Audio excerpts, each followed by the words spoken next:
Some ominous music there. In this morning's Money Watch, it's tax day, at least it's coming up, just 16 days away, and still tens of millions of Americans have yet to file.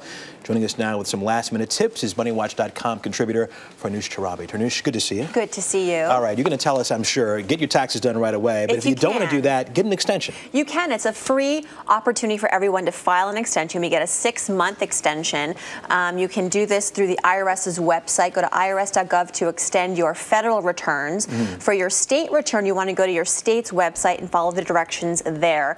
But very important, remember this, you can file an extension to file, but you must pay by April 18th. Now, if you have no idea how much to pay, look at what you paid last year. Right. Pay 100% of that, or pay 90% of a good faith estimate of what you think you owe this year in order to not pay a penalty. So an extension is not an extension of, exactly. I have 6 months to pay this. Very important. Gotcha. Okay. Now, if you file an extension, there's a lot of thought out there among some folks that I'm more likely to be audited.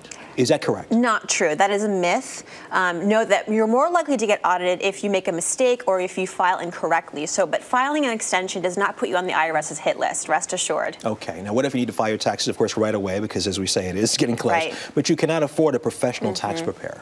The IRS is really here to help us, whether it's through their website, through the phone, or through their tax assistance centers, and they're all over the country, available to all types of filers. Additionally, there are volunteer income tax centers that help people of low to moderate income, and that's available to anyone who makes a certain amount of money. Additionally, if you're elderly or if you're a military family, you also qualify for certain programs to help you with your taxes. Additionally, if you earned $58,000 or less in 2010, you can file for free through the IRS's website with tax assistance software, completely free, so you get the hand-holding. It seems like there's more free stuff out there than ever this time around. Right. Am I right about that? Yeah, and the IRS is really encouraging us to take advantage of the free services on their website, file for free, etc. Okay, so what if you've done your taxes, you have money to pay, you have to pay money, but you don't have the money? What can you do at that point? Okay, so the first thing I would do is go, again, through the IRS. They have installment programs. It's basically an opportunity for you to pay on a monthly basis if you can't pay the lump sum. There is an interest payment of about 0.5%, but that is really low when you consider maybe a credit card or a bank loan or a payday loan, a much more affordable option for people.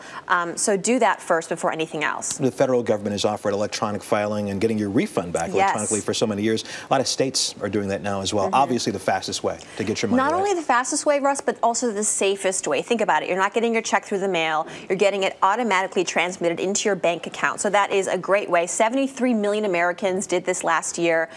So definitely opt for this. And the IRS actually figures that if you opt for direct deposit, you'll get your refund within 10 days. Wow, you see these ads now from some tax preparing companies for these, I don't know if they call them rapid refunds or something like that. Good idea for folks to take those? You should know there are fees tied to this. You know, use the IRS's services more than any other sort of private service or third-party service. The IRS is really here to help us. Okay, one final tip. You say it's very important to keep copies of your taxes. Why and for how long? I would say 3 years. Why is because the IRS typically audits the average taxpayer within a 3-year window. Additionally, if you're in the market for a mortgage right now, they're going to want to see your tax returns from the last 3 years. I'm going through this myself, so it's really good to keep those documents, not only the return, but the receipts attached to those returns, the documents related to those returns. So just keep organized for at least 3 years. You'll be in the clear. As we were saying earlier, 3 of the 4 anchors here have not done their taxes. How about you? You know, 3 of the 4 anchors, let's just put it like this. Okay. The only person who has done his taxes is in Houston today. Let's just put it like, all right. We'll just put it like that. Sounds like Ani. Yeah. That is true. Is that typical? Do a lot of folks wait until the last minute to do this? A lot of procrastinators. I actually read a survey just yesterday that said 40% of American taxpayers will be waiting until April to file. So the good news is we get 3 extra days this year. Typically it's April 15th. Now it's April 18th. I think we're all going this week.